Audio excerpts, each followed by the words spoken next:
লাউর মাঝে কোনো পোকা আছে কিনা, পাতার মাঝে পোকা আছে কিনা, পাতা খুসকায় গেছে কিনা। এই যে একখানে পাইছে, দেখা যায় পাতা খুসকায় গেছে।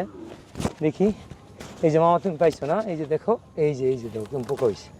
এই যে এটা মাকড়সা হয়েছে, কি পরিমাণ পোকা হয়েছে, এই যে পাতাগুলা খেয়ে ফেলাইছে।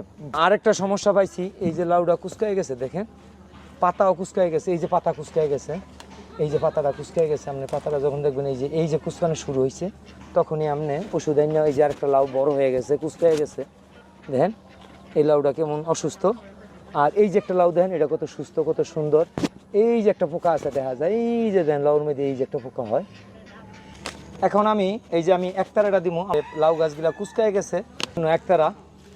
আর এই যে আরেকটা দিলাম, এইটা হচ্ছে মাকড়সার জন্য, খেতে যে অনেক মাকড়সা দুইটা একসাথে মিশতে। আর এই দুইটা একসাথে, এটা হচ্ছে 50 লিটার পানি, এটা হচ্ছে 15 লিটার পানির জন্য। এই যে ঢেলে দিলাম।